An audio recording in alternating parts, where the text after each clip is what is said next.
Assalamualaikum warahmatullahi wabarakatuh. Alhamdulillahirabbil alamin. Alhamdulillah nahmaduhu wa nasta'inuhu wa nastaghfiruh wa na'udzu billahi min shururi anfusina wa min sayyiati a'malina. May yahdihillahu fala mudilla lahu wa may yudlil fala hadiya lahu. Allahumma shalli wa sallim ala nabiyyina Muhammad wa ala alihi wa ashabihi wa man tabi'ahum bi ihsan ila yaumil Amsayna wa amsahu billah walhamdulillahi la syarika la ilaha illa huwa ilaihil masir. Amsayna ala fitratil islam wa kalimatil ikhlas wa ala dini nabiyyina Muhammadin sallallahu alaihi wasallam wa ala millati abina Ibrahim hanifa wa ma kana minal musyrikin. Ma'asyiral muslimin jamaah salat maghrib yang dirahmati Allah Subhanahu wa taala. Alhamdulillah sore ini kita kembali dipertemukan oleh Allah dalam majelis ilmi. Semoga pertemuan kita barokah dan semoga kebaikan-kebaikan yang kita dapatkan bisa kita amalkan, dan keburukan-keburukan yang kita dapatkan dan kita ketahui informasinya bisa kita tinggalkan. Ma'asyiral muslimin rahimakumullah.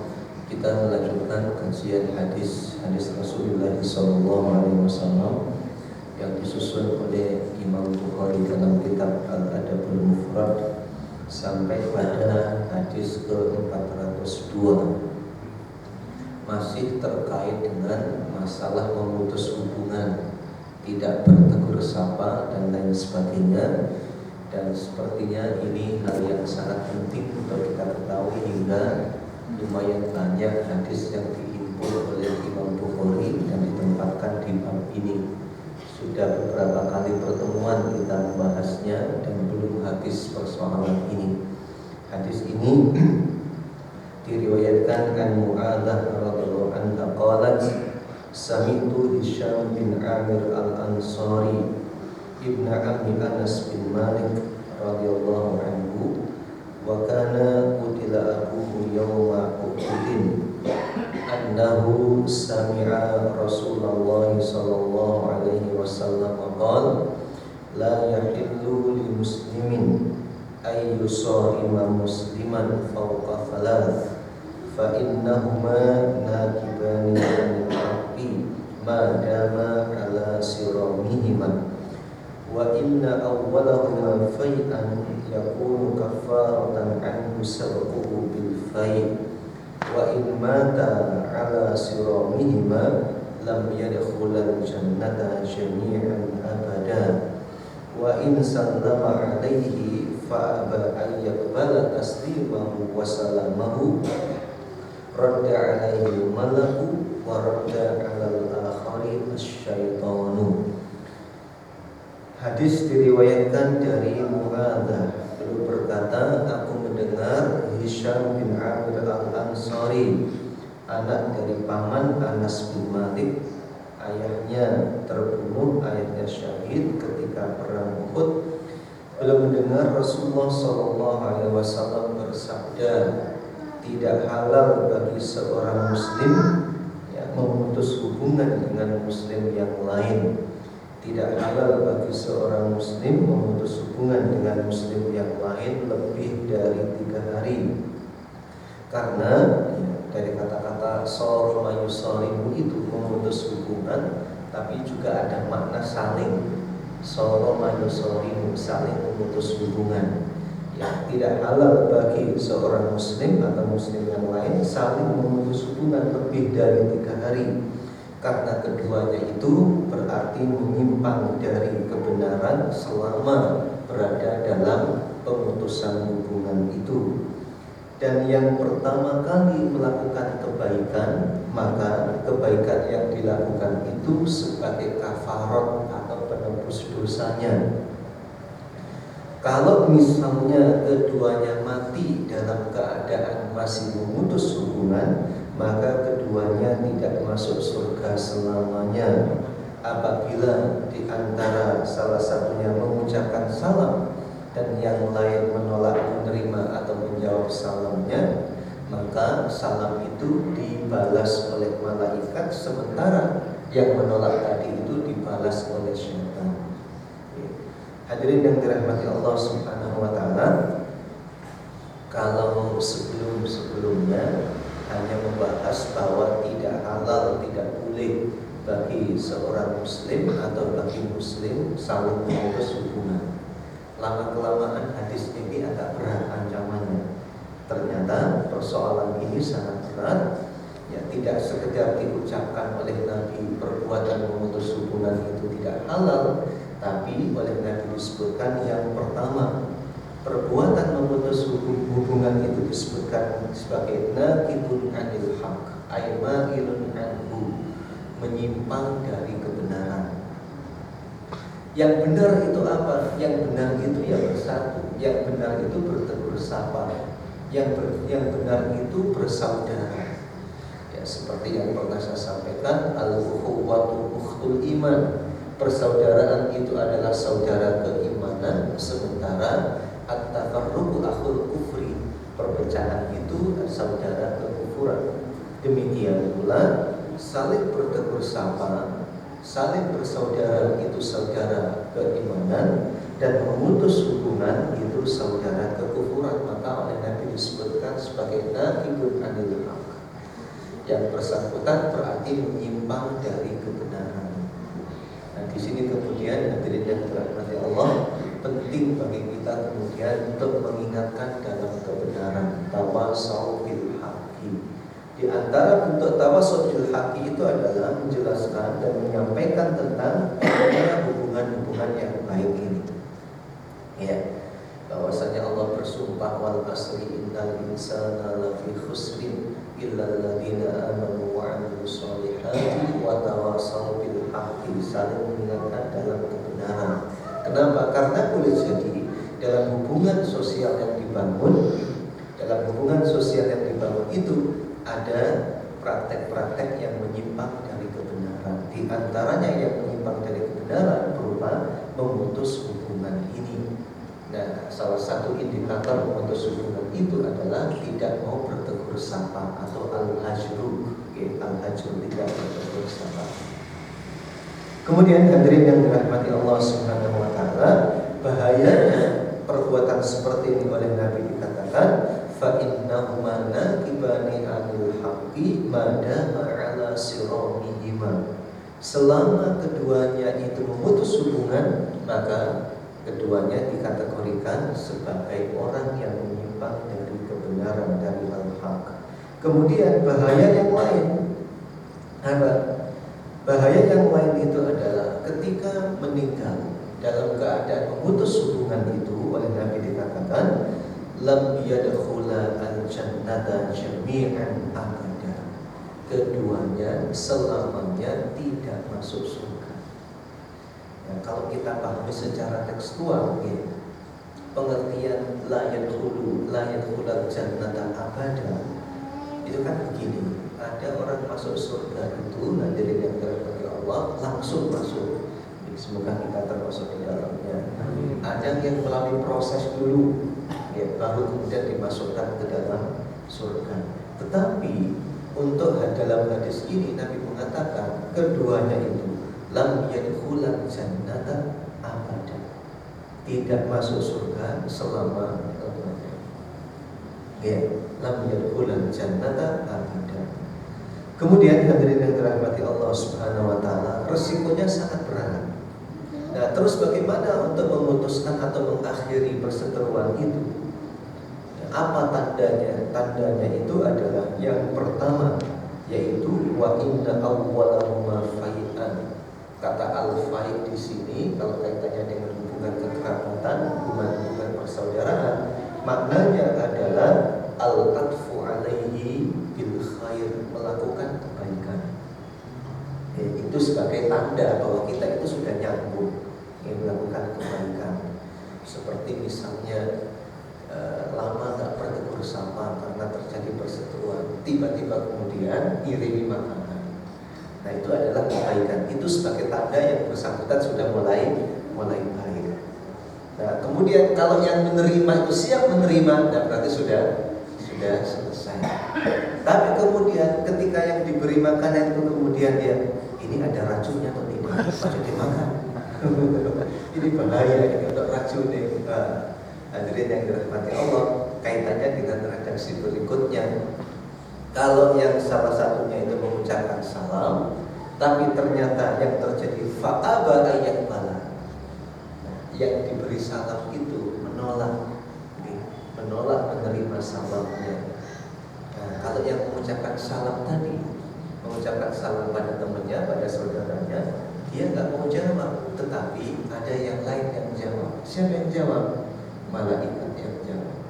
Kenapa? Karena dia sudah mulai berbuat baik. Nah, tetapi bagi yang menolak menjawab tadi itu, dia dibalas. Siapa yang membalas? Waradda 'alal akhari asyaitan. Setan yang membalasnya. Masyaallah muslimin, hadirin yang dirahmati Allah Subhanahu wa taala, sekali lagi hadis ini menegaskan kembali tentang pentingnya berukhuwah, pentingnya bertegur sapa. Pentingnya bertegur sapa. Ini sudah sering kita bahas, tidak panjang-panjang saya bahas. Kemudian masyaallah muslimin yang dirahmati Allah, hadis berikutnya diriwayatkan oleh Aisyah. An Aisyah radhiyallahu anha qalat qala Rasulullah sallallahu alaihi wasallam inni la a'rifu ghadabaki wa ridaki. Qalat qultu wa kaifa ta'rifu dhalika ya Rasulullah? Qala innaka idza kunti radiyatan qulti bala wa rabbi Muhammad. Qultu bala wa rabbi Muhammad. Wa in kunti sakhitatan qulti la wa rabbi Ibrahim. Ya wa rabbi Ibrahim. Qalat qultu ajal lastu uhajiru illa smaka. Diriwayatkan dari Aisyah radhiyallahu anha berkata, Rasulullah sallallahu alaihi wasallam pernah mengatakan kepada Aisyah, Nabi itu bilang begini, sungguh saya itu tahu wahai Aisyah, ya, saya itu tahu kapan kamu itu marah dan kapan kamu itu tidak marah. Ya, saya itu tahu tanda marahmu dan tanda ridhomu. Ya, Aisyah bilang, bagaimana engkau tahu itu ya Rasulullah? Pak, jenengan tahu nggak tandanya istri jenengan itu marah ke jenengan? Tahu tandanya? Kenapa Pak tandanya? Ya. Nabi bilang pada Aisyah, Aisyah saya tahu kalau kamu itu marah atau ketika ridho tidak marah itu saya tahu. Aisyah bertanya, bagaimana engkau tahu seperti itu ya Rasulullah? Nabi menjawab, qal innaki idza kunti radiyatan. Kamu itu kalau ridho tidak marah kepadaku, kulti, maka yang kamu ucapkan ketika saya panggil, ketika saya sapa, ketika saya menyapa dan lain sebagainya. Aisyah mengatakan, maka bahasa yang kamu gunakan adalah bala wa rabbi Muhammad. Iya, wa rabbi Muhammad, dan demi rohnya Muhammad. Nah itu kalau Aisyah ngomong seperti itu, Nabi tahu, oh Aisyah ini lagi senang, lagi ridho. Wa in kunti sakhitatan, tapi kalau kamu sedang marah, maka yang kamu ucapkan itu adalah la wa rabbi Ibrahim, tidak, dan demi rohnya Ibrahim. Qalat qultu ajal, benar ya Rasulullah, lastu muhajir, tapi saya tidak dalam rangka memutus hubungan denganmu, tidak dalam rangka untuk memutus hubungan denganmu. La uhajiru illa smaka, kecuali aku tidak mau menyebut namamu saja. Kecuali aku tidak mau menyebut namamu saja. Jadi hadirin yang dirahmati Allah Subhanahu wa taala, bapak-bapak, kalau dalam rumah tangga itu lebih sering bapak-bapak dimarahi ibu-ibu atau ibu dimarahi bapak-bapak? Dimarahi.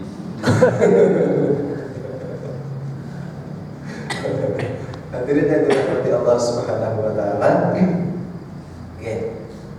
marah dalam hubungan rumah tangga itu biasa. Kalau dalam syaratnya ini disebutkan begini, hadirin. Kalau kita misalnya marah kepada Nabi, itu dosa atau tidak? Dosa. Ya. Kalau kita marah kepada Nabi itu dosa. Apa salahnya kita marah? Apa pasalnya kita marah kepada Rasulullah SAW itu? Sebab Nabi itu la yantiqu 'anil hawa in huwa illa wahyu yuha. Nabi itu yang diucapkan adalah wahyu. Sehingga kemudian ketika kita marah kepada Nabi itu apa alasannya? Nah, kalau dilihat dalam sejarah Nabi, yang marah kepada Nabi itu siapa saja Bapak Ibu? Abu Jahal, Abu Lahab, kan begitu ya. Berarti kita kalau marah pada Nabi seperti itu. Nah, ini ada hadis yang bercerita bahwa Aisyah itu pernah marah, tetapi kemarahan yang dimaksud di sini hadirin yang dirahmati Allah adalah kemarahan karena cemburu. Kemarahan karena cemburu. Nah, marah karena cemburu itu hadirin dirahmati Allah. Kenapa cemburu? Karena ada cinta. Kalau nggak cinta, Pak, sakarmu ya. Kalau nggak cinta, itu sakarmu. Kalau cemburu itu karena ada cinta. Walaupun kadang ada cemburu yang katanya buta juga, Pak ya. Nah, hadirin yang dirahmati Allah Subhanahu wa taala. Jadi yang pertama, ternyata ya, marah kepada Rasul itu dosa, tetapi marahnya Aisyah kepada Rasulullah bukan dilatar belakangi oleh hal-hal yang menjadikan beliau itu seperti kriteria marahnya Abu Jahal atau Abu Lahab, tetapi hadirin yang dirahmati Allah karena rasa cemburu yang ada di dalam hati Aisyah. Aisyah cemburu karena cinta. Dan memang masyarakat muslimin yang dirahmati Allah Subhanahu wa taala, dalam sejarah cemburu ada sejarahnya. Sejarah cemburu dalam ya. Masyarakat muslimin yang dirahmati Allah ya. Coba nanti dirahmati Allah, yang sangat terkenal cemburunya itu kan dalam sejarah itu diceritakan adalah sejarah cemburunya Sarah terhadap Sinterman. Ya, sejarah cemburunya Sarah terhadap Hajar. Ya, ya, lama tidak punya anak dengan Sarah. Kemudian Sarah menikah mempersilahkan Nabi Ibrahim menikah dengan Hajar, hidup bersama dengan baik. Tapi kemudian ketika punya anak, ternyata Ibrahim menunjukkan cinta yang lebih kepada Hajar dan kepada Ibrahim. Sarah marah. Dan kemudian masyarakat muslimin yang dirahmati Allah, untuk mendinginkan rasa cemburunya Sarah itu, apa yang dilakukan oleh Nabi Ibrahim? Diberitakan oleh Allah untuk mengantarkan Hajar kemana? Ke Mekah. Hajar ada di Syam. Untuk meredakan cemburunya itu diantarkan ke Mekah. Jaraknya itu sekitar 2000 km. Nih, kalau mengantarkannya dari Tunggul Mulyo dipindah ke Jatimulyo, sama-sama Jatimulyonya ya. Ke Tunggul Mulyo ke Jatimulyo itu kayaknya cemburunya nggak terlalu berat. Ya. Tapi kalau sampai 2000 km itu tandanya bagaimana, Pak? Cemburunya ini berat. Iya, cemburu berat, disuruh pindah. Itu sejarahnya. Nah, kalau terkait dengan para istri Rasulullah SAW, hadirin yang dirahmati Allah, yang paling sering diceritakan itu adalah Aisyah radhiyallahu anha, seperti yang diriwayatkan dalam hadis yang diriwayatkan oleh Imam Bukhari. Aisyah bercerita, yang paling aku cemburukan itu siapa Bapak Ibu?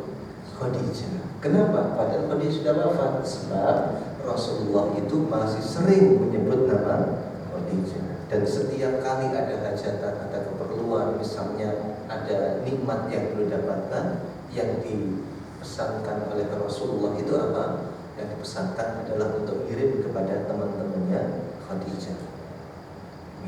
Nah, kemudian dalam hadis yang lain, masyarakat muslimin yang dirahmati Allah Subhanahu wa taala, pernah ada salah satu istri Nabi yang mengantarkan makanan kepada Aisyah, kepada Nabi yang sedang di rumah Aisyah, diantar oleh seorang jariyah, seorang budak. Nah, wan Aisyah tidak diterima. Apa? Tangan pembantu yang bawa ini ditampel sampai kemudian jatuh dan pecah itu. Dan pecah. Kemudian hadirin dirahmati Allah Subhanahu wa taala, akhirnya Pak, oleh Nabi dikumpulkan lagi Pak, makanan dikumpulkan, mangkoknya dikumpulkan, dan juga Nabi mengganti mangkok yang lain, diganti untuk diberikan kepada istrinya. Gitu. Pernah juga terjadi hadirin dirahmati Allah, salah satu istri Nabi itu membawa makanan, dibawa ke hadapan Rasul yang saat itu ada Aisyah radhiyallahu anha. Aisyah cemburu, nggak mau makan. Makanan itu diambil, dicolek bikin makannya itu, kemudian diusapkan di wajah istri Nabi yang ngasih makanan. Apa yang dilakukan oleh Nabi? Sini kamu Aisyah, sini kamu istri yang satu diambil. Terus tangan istri yang satu tadi disuruh pegang makanan, disuruh melakukan ke wajahnya Aisyah. Nah, hadirin dirahmati Allah Subhanahu wa taala, ini kaitannya dengan kata-kata ghadab.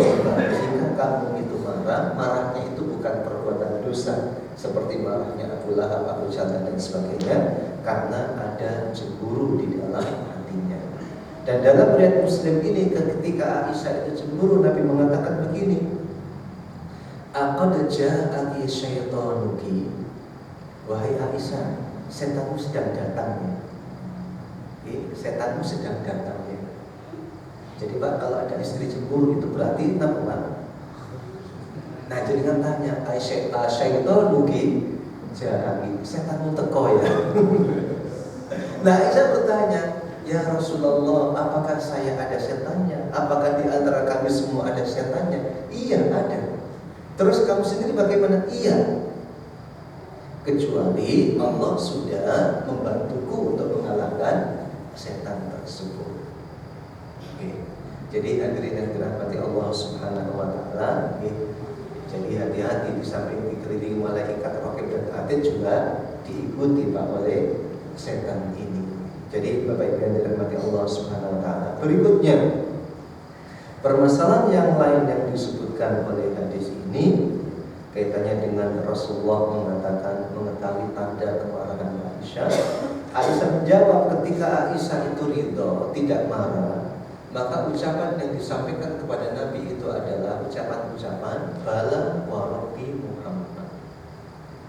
Bala wa rabbi, pakai kata-kata wa rabbi Muhammad, sumpah ya, wa rabbi Muhammad, demi Rabbnya Muhammad. Ya, wa qasam. Sumpah itu hadirin yang dirahmati Allah Subhanahu wa taala.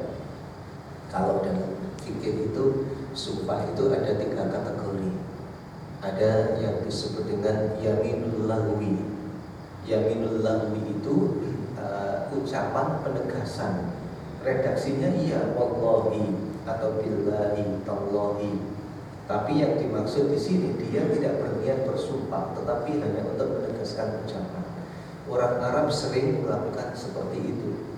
Ya, orang Arab sering melakukan seperti itu ketika misalnya betul-betul ingin mengajak kita atau ingin memastikan bahwa dia itu sungguh-sungguh serius, yaitu wallahi, tapi tidak dalam rangka sumpah dan tidak diniatkan sumpah. Nah, ini termasuk kategori yaminul lahwi. Dan Allah berfirman dalam surat Al-Maidah ayat 89, la yu'akhidukumullahu billahi fi aymanikum walakin yu'akhidukum bima kasabat qulubukum. Jadi ketika misalnya saya mengatakan wallahi dan saya tidak meniatkan untuk bersumpah, maka itu tidak sumpah, tapi penegasan ucapan saja. Wallahi, hadirin yang dirahmati Allah, wahnya itu adalah wawu qasam. Tanda wawu qasam itu wawu yang menunjukkan sumpah bila huruf atau kata setelah wah itu dibaca kasroh. Wallahi, nah itu sumpah. Tapi kalau wallahu itu wah ini bukan demi Allah, tapi artinya dan Allah. Jadi kalau jadikan misalnya, ayo sumpah sampean, wallahu, nah itu berarti apa? Bukan sumpah. Nah, kalau teman sampai karena dia nggak ngaji, nggak tahu, dikira sumpah, padahal wallahu itu artinya adalah dan Allah. Ya, dan Allah, yaminul lahwi. Kemudian ada yang diistilahkan dengan yaminul munaqidi. Yaminul munaqid, sumpah yang benar-benar sumpah dan terjadi sumpah. Oke. Nah, yaminul munaqid ini hadirin biasanya begini, terkait dengan sesuatu yang akan kita lakukan atau yang akan tidak kita lakukan, dengan sesuatu yang akan datang. Oke, demi Allah saya bersumpah saya akan melakukan ini. Nah, saya tidak melakukan ini. Oke, saya tidak melakukan ini. Maaf, saya akan melakukan ini. Nah, itu kaitannya dengan puasa sumpah yang munakidi. Sumpah yang munakidi. Kemudian hadirin yang dirahmati Allah Subhanahu wa taala, sumpah yang munakidi juga itu ketika kita bersumpah dengan sesuatu yang lalu dan memang benar. Ya, yang benar. Walaupun kebanyakan yang yaminul munakidi terkait dengan sesuatu yang akan terjadi, demi Allah saya tidak akan berangkat ke sana. Nah, ini namanya yamin munakidi. Tapi ketika kemudian kita berangkat ke sana, harus kita batalkan membayar kafarah. Dan yang ketiga ada yaminul ghamus, sumpah palsu. Sumpah palsu itu terkait dengan peristiwa yang telah terjadi, tapi kita bersumpah tidak melakukannya. Kita melakukannya, tapi sumpahnya tidak melakukan. Saya melakukan sesuatu, tapi ketika bersumpah demi Allah saya tidak melakukan ini. Nah, ini termasuk kategori dosa besar. Kalau al-yaminul munakid, sumpah yang benar-benar terjadi, bila dibatalkan ada kafaratnya, ada penghapusnya. Penghapusnya disebutkan oleh Al-Maidah ayat 89 tadi, di antaranya dengan memberi makan 10 orang fakir miskin, atau memberi pakaian 10 orang fakir miskin, atau membebaskan 1 orang budak. Kalau al-yaminul ghamus, sumpah palsu, itu tidak ada kafaratnya, tapi statusnya adalah dosa besar. Statusnya dosa besar. Sebagai dosa besar, apa yang harus dilakukan? Yang harus dilakukan adalah taubatan nasuha dalam hubungannya dengan Allah Subhanahu wa taala, dalam hubungan dengan orang lain harus minta maaf dan minta dihalalkan oleh saudaranya tadi. Kalau misalnya kita melakukan sesuatu yang merugikan orang lain, kemudian kita diambil sumpahnya dan sumpah kita adalah sumpah palsu, maka ini dosa besar. Ya, tidak ada kafaratnya, yang ada adalah taubatan nasuha dalam hubungan dengan Allah Subhanahu wa taala, dan kemudian kita minta maaf atau minta dihalalkan terhadap orang yang kita telah berbuat salah kepadanya. Kemudian masyaallah muslimin dirahmati Allah Subhanahu wa taala.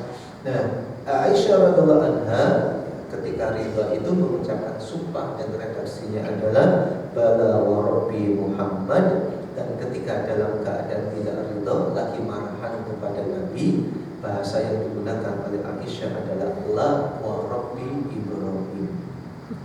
Masyaallah muslimin hadirin yang dirahmati Allah Subhanahu wa taala.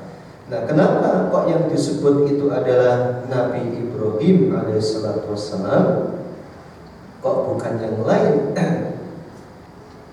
Di sini disebutkan dengan Nabi sallallahu alaihi wasallam aula bihi kama nataqa bil Quran, karena Nabi Ibrahim itu masih ada keterkaitan dengan keluarga Nabi Muhammad, ada ikatan keluarga dengan Nabi Muhammad sallallahu alaihi wasallam. Dan alasan lain yang disebutkan dalam syarah kitab ini karena Nabi Muhammad sallallahu alaihi wasallam aula bihi, lebih utama dan lebih dekat hubungannya dengan Nabi Ibrahim alaihissalam dibanding dengan para nabi yang lain. Kemudian masyarakat muslimin yang dirahmati Allah, Aisyah mengatakan lastu uhajiru illas maka, saya tidak menegurmu, memutus hubunganmu itu hanya sebatas tidak menyebut namamu, tapi tetap melayani yang lain, tetap berkomunikasi hal-hal dengan hal-hal yang lain. Yang dilakukan oleh Aisyah hanya sekedar tidak menyebut nama Rasulullah SAW. Nah, itu hadirin yang dirahmati Allah, memutus hubungan yang tidak dalam kategori al-hajru, memutus hubungan yang salah. Nah, Bapak Ibu hadirin yang dirahmati Allah Subhanahu wa taala, dalam praktek rumah tangga boleh jadi ada konflik dan lain sebagainya, suami dan istri marah, cukup caranya adalah tidak menyebut namanya saja. Tidak menyebut namanya saja, tapi yang lain tetap dilakukan. Demikian Bapak Ibu yang dirahmati Allah, sebagai pengantar kajian kita pada malam ini, semoga bermanfaat. Monggo bila ada hal-hal yang didiskusikan, saya persilakan. Allahu a'lam.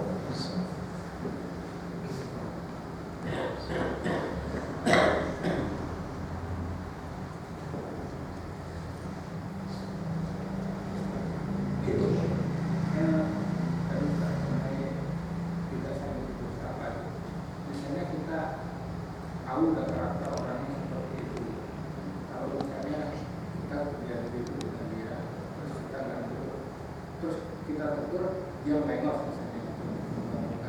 Nah, tadi kan kita kan sudah artinya sudah nggak berdosa lagi ya, hanya dia aja ya. Nah, yang ingin saya tanyakan, kalau hal ini terus-terusan sumbernya dari dia, gitu, tapi akibatnya kita yang merasakan, gitu. Sumbernya dari dia, kita yang merasakan. Terus dia jelas nggak akan minta maaf, terus kita karena kita merasa nggak teguran, kita tegur gitu lagi. Itu ada batasnya nggak? Baik, hadirin yang dirahmati Allah Subhanahu wa taala. Jadi begini Pak, ketika di sini disebutkan bahwa orang yang pertama kali melakukan kebaikan termasuk bertegur itu sudah selesai sebetulnya. Ya, sudah selesai. Yang bersangkutan sudah tidak ada masalah lagi. Ya, yang bermasalah tinggal yang satu pihak tadi.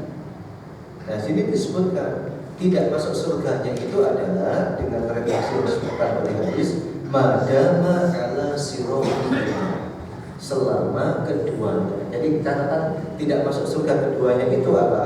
Catatannya adalah ya wa in mata ala siramihima, keduanya memutus hubungan. Tapi ketika salah satunya sudah melakukan perbaikan, nah yang bersangkutan sudah selesai. Tinggal yang satu yang belum selesai. Nah, berarti yang sudah bertegur sama tadi hubungan dengan Allah selesai, hubungan dengan dia sudah selesai. Sementara orang ini masih bermasalah hubungan dengan sesamanya dan juga bermasalah pula hubungannya dengan Allah Subhanahu wa taala. Nah, apakah ada batasannya? Cukup Bapak Ibu yang dirahmati Allah, ketika kita pertama kali sudah menegur dan hati kita selesai, ya sudah selesai. Ya, sudah selesai. Bahkan dalam hadis Rasulullah SAW ketika Nabi mengatakan sebentar lagi akan masuk ke masjid ini orang penghuni surga, 3 kali Nabi mengucapkan seperti itu dan orang yang datang itu sama. Ya, ternyata apa rahasianya? Rahasianya adalah setiap kali dia tidak tidur, dia melepaskan segala ganjalan-ganjalan yang ada dalam hatinya dengan orang lain, sehingga kemudian tidurnya itu bisa nyenyak, Pak. Ya. Jadi ada ganjalan dengan si fulan, ada ganjalan dengan si A, si B dan lain sebagainya, sudah itu semua dihapus. Ya, tidak ada yang bermasalah dengan dirinya, sehingga oleh Allah, oleh Rasulullah SAW dikatakan orang ini ya termasuk penghuni surga. Allahu a'lam bishawab. Jadi kita walaupun nggak perlu minta maaf dengan dia itu nggak apa-apa. Karena sumbernya dia yang selalu bikin olah kita sakit hati. Enggak kita jadi nggak teguran dari dia. Kalau sumber salahnya itu dia, sebetulnya yang perlu minta maaf itu siapa? Dia yang bersangkutan. Kita berarti dalam posisi apa? Dalam posisi yang memberi maaf. Ketika misalnya kita tetap memberi maaf, itu kan disebutkan dari dalam surat Al-Imran itu apa? Wal-afina 'anil nas. Di antara kriteria muslim itu adalah al-afina 'anil nas. Orang yang baik itu adalah orang yang memaafkan orang lain. Kalau kenapa kok yang disebut baik itu orang yang memaafkan orang lain, kok bukan yang minta maaf pada orang lain? Karena ketika minta maaf itu kan berarti salah. Ketika minta maaf ya wajar. Ya. Tapi ketika memaafkan orang lain berarti apa? Dia sudah disalahi tapi meminta maaf, mengikhlaskan kesalahan orang lain itu yang luar biasa. Ya. Jadi begitu Pak. Jadi kalau sumber masalahnya itu adalah orang lain, maka kita bukan dalam kapasitas orang yang meminta maaf, tapi kita kedudukannya sebagai orang yang memaafkan. Wallahu a'lam.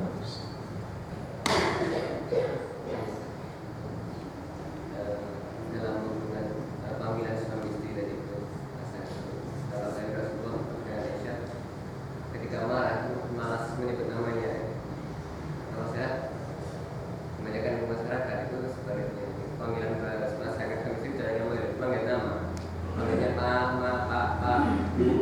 umi, abi atau mas, dek, yang begitu caranya menyebut nama. Mungkin kalau panggil nama barangkali malah kalau waktu marah ya. Iya. Nah, ini pertanyaan menarik. Kalau di masyarakat kita, justru kalau istri menyebut nama suaminya itu tandanya marah. Oke. Tapi memang begini Bapak Ibu yang dirahmati Allah, ini kan kaitannya dengan tradisi dan kebiasaan orang Arab. Oke. Orang Arab itu istri memanggil nama suaminya, suami memanggil nama istrinya. Jadi tidak punya memanggil mas. Ya. Hadirin yang dirahmati Allah, bahasa Arabnya mas itu apa ya? Sam. Oh sam. Bahasa Arabnya kang mas itu apa? Ya. Nah, hadirin yang dirahmati Allah Subhanahu wa taala, kalau yang panggilan mas, saat itu kan panggilan orang masyarakat Indonesia ya. Kalau orang sana kan tidak hanya dalam hubungan suami istri, dalam hubungan sesama itu juga seringkali yang dipanggil itu adalah manggil namanya. Ya. Ada juga sih, ada seorang teman bertanya, Ustaz, persaudaraan di antara kita itu kayak melemah bagaimana? Karena kita itu manggil teman kita itu bukan manggil dengan nama-nama akhi, ukhti, akhi itu wahai saudaraku. Kok kita manggil Pak, Mas, namanya langsung? Itu kan berarti merenggangkan ukhuwah. Saya begini, dulu Abu Bakar itu ketika manggil Umar itu Umar, tidak memanggil nama-nama wahai akhi Umar, tidak. Wahai akhi Abu Bakar, tidak. Apakah itu kemudian pertanda merenggangkan ukhuwah? Tidak. Tidak. Nah, ini katanya dengan tradisi dan kebiasaan. Nah, kalau tadi pertanyaannya, justru kalau masyarakat kita, istri itu ketika marah pada suami, yang dipanggil itu apa? Panggilan namanya. Kalau nggak marahan, itu yang dipanggil apa? Mas. Ya. Kalau lagi marah dipanggil jambal itu namanya. Nah, itu. Nah, berarti hadirin yang dirahmati Allah Subhanahu wa taala, begini hadirin yang dirahmati Allah. Ya, kebalikan dari hadis ini. Tapi bukan kebalikan yang bertentangan, ya, bukan kebalikan yang bertentangan. Berarti tanda istri itu kalau marah, ya, tidak menyebut apa, tidak memanggil mas atau kang dan lain sebagainya. Nah, kalau panggilan dipanggil itu namanya, berarti tandanya apa? Nah, tanda kayaknya kurang Pak belanja nih Pak. tanda marah. Allah a'lam bishawab. Monggo. Ya monggo.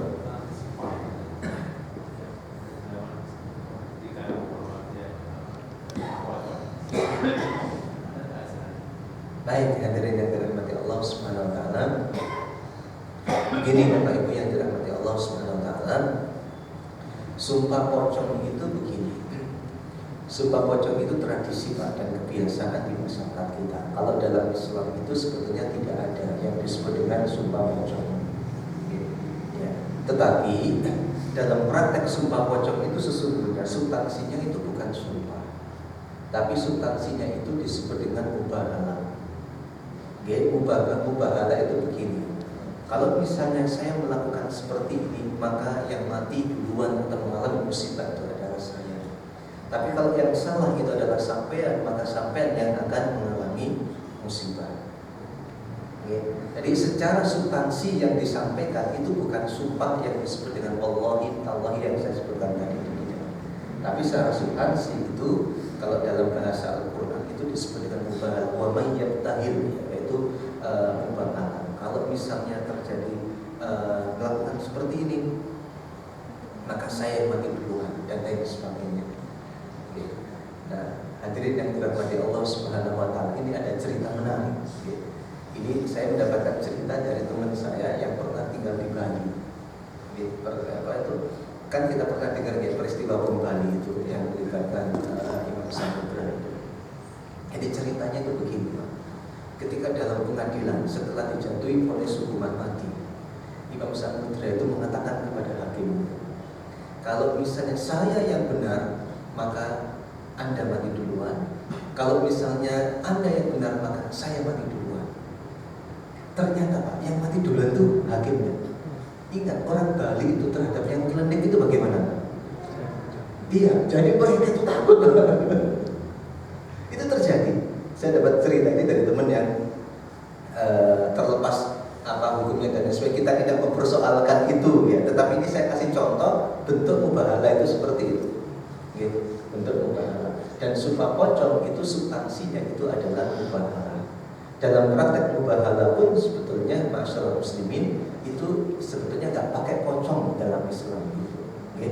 Dalam Islam itu tidak pakai pocong. Cukup ketika misalnya kan seringkali terjadi ada orang dituduh sebagai santet, tukang santet misalnya, nah disumpah pocong. Kalau memang kamu itu tukang santet, ya, kalau tidak maka siapa yang mati duluan kan itu. Jadi hadirin dirahmati Allah, sumpah pocong itu sebetulnya bukan sumpah secara substansi, tapi secara substansi itu adalah mubahalah. Hukumnya gimana tadi? Kalau hukumnya terlepas, kalau hukumnya apa aja nggak ada pocong gitu ya? Kalau hukumnya sebetulnya Islam tidak mengajarkan itu. Islam tidak mengajarkan untuk menggunakan pocong itu. Ya, di dalam praktek mubahalah ya sekedar cukup saja langsung diucapkan dan lain sebagainya tanpa memakai pocong dan lain sebagainya. Tetapi begini memang masyarakat kita itu kalau nggak pakai pocong nggak takut. Baru muncul takutnya itu kalau pakai pocong. Dan ini pocong perhatikan sebagai wasilah saja. Ya, saya tidak sampai mengatakan itu haram tidak, karena kecuali kalau dalam praktek mubahalah itu kemudian ya ucapan yang disampaikan itu ada unsur-unsur kesyirikan, nah itu baru kemudian lain persoalan. Tapi kalau hanya sebagai sarana saja, sarananya saja itu tidak, saya tidak berani sampai dan mengatakan itu terlarang. Yang terlarang kalau misalnya ya ada ucapan-ucapan yang disampaikan itu bertentangan dengan syariat. Wallahu a'lam bishawab.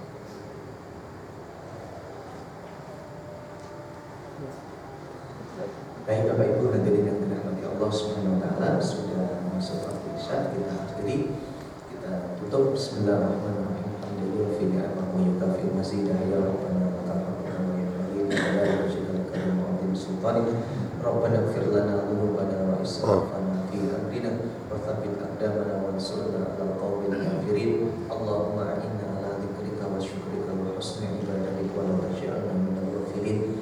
Allahumma rizqna hajja baitikal haram wa ziyarata maqamil Madinah wa ziyarata nabiyyina Muhammadin sallallahu alaihi wasallam.